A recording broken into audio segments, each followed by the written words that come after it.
Assalamualaikum. Video kali ini Madam nak ajar tentang Nernst equation. Cell potential yang awak belajar sebelum ni adalah cell potential at standard condition. Standard condition adalah 25 degree Celsius, 180 M dan 1 molar. Awak guna cell potential yang formula E0 cell sama dengan E0 cathode tolak E0 anode. Ini yang awak guna masa awak belajar 3.1 hari itu. Cell potential yang awak akan belajar pada hari ini adalah cell potential bukan pada keadaan standard, iaitu Nernst equation. Nernst equation adalah cell potential pada keadaan yang bukan standard, iaitu keadaan selain daripada 25 degree Celsius, bukan pada 1 atm dan bukan pada 1 molar. Kalau keadaan standard, awak guna formula yang ini. Okey. Tapi kalau non-standard, awak kena guna formula Nernst equation. Sebelum awak belajar lebih mendalam tentang Nernst equation, awak kena tahu cara tulis Q. Q adalah seperti yang awak belajar dalam chemical equilibrium SEM 1, iaitu product over reactant. Kita ambil aqueous dan juga gas saja. Jadi untuk chemical equation, zinc solid kita tak ambil sebab solid tu constant. Yang kita akan ambil adalah H+ sebab aqueous, zinc 2+ aqueous dan juga hydrogen gas. Jadi Q adalah zinc 2+ darab dengan pressure hydrogen. Ini hydrogen kan, hydrogen gas kan, jadi pressure lah. Bahagi dengan H+ kuasa 2 ni sebab ada stoichiometry 2 mol. Kegunaan pertama Nernst equation adalah untuk kira cell potential pada keadaan non-standard. Kita tengok soalan ni, dia bagi cell notation zinc solid / zinc 2+ aqueous 0.02 molar, bukan pada 1 molar kan, jadi non-standard condition.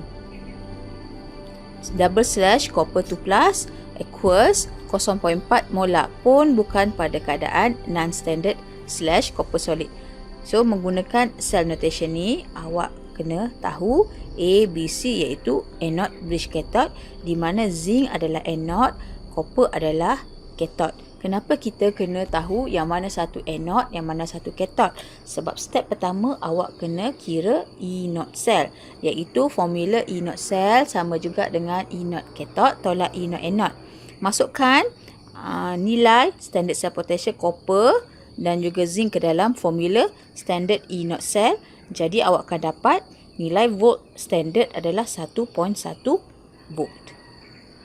Step kedua pula adalah awak kena dapatkan half cell equation anode cathode, kemudian dapatkan overall dengan cara balance the redox equation.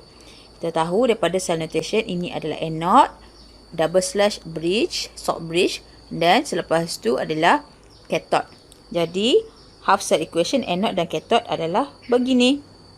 Kemudian kita balance dengan cara cancel 2 elektron ni. Sebab apa? Sebab bilangan elektron sama dan berada pada kedudukan yang berbeza. Satu sebelah produk, satu lagi sebelah reaktan. Jadi boleh cancel lah. Boleh cancel dan kita gabung, kita akan dapat overall cell equation begini. Step yang ketiga pula barulah kita masukkan Nernst equation. Tapi sebelum tu awak kena tahu cara tulis Q dulu. Okay, Q adalah zinc 2+ bahagi dengan copper 2+. Sebab apa? Sebab kita ambil yang kat sini overall ni, zinc 2+ adalah produk, manakala copper 2+ adalah aqueous. Ambil daripada overall ni. Kemudian baru awak bina Nernst equation. Nernst equation adalah E cell sama juga dengan E0 cell tolak 0.0592 bahagi N log Q.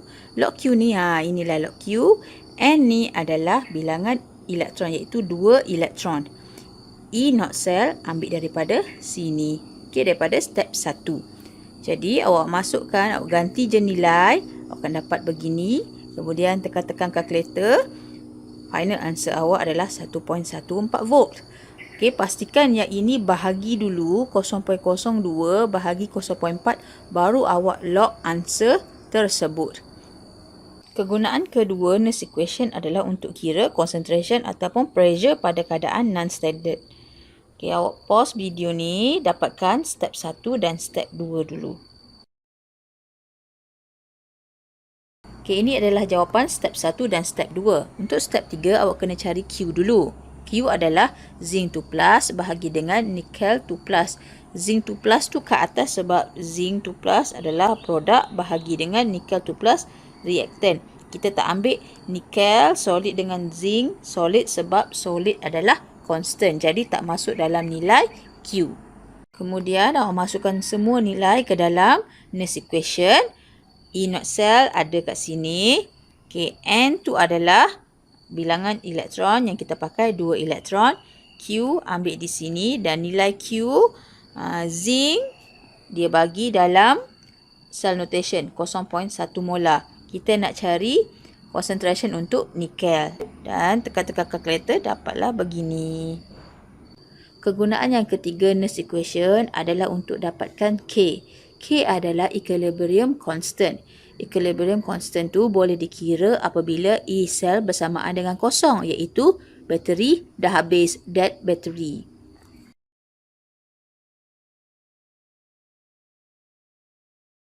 Okey, ni jawapan step 1 dan step 2. Bila bateri dah habis, iaitu sel tu dah mencapai keseimbangan, nilai Q adalah sama dengan K. Nernst equation akan jadi begini. Okey, apabila bateri habis, E cell adalah kosong, sebab tu nilai kat sini kosong. E naught cell kita ambil daripada sini, N daripada balance chemical equation. Kemudian awak tekan-tekan kalkulator, awak akan dapatkan K bernilai begini.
Kalau soalan tu minta kira nilai pH, awak guna formula pH sama dengan negative log concentration H plus yang awak belajar masa SEM 1. Situ je nilai concentration H seat. Nanti awak akan dapat nilai pH 3.72. Tentang Nernst equation, yang pertama untuk kira cell potential, kedua untuk kira concentration ataupun pressure, yang ketiga untuk kira K, iaitu equilibrium constant apabila bateri dah habis. Faktor yang mempengaruhi cell potential ada 3, iaitu kepekatan, suhu dan jenis sel. Q adalah produk over reactant. Apabila concentration produk bertambah, Q akan bertambah. Apabila Q tinggi, ln Q akan rendah, menyebabkan nilai E cell rendah.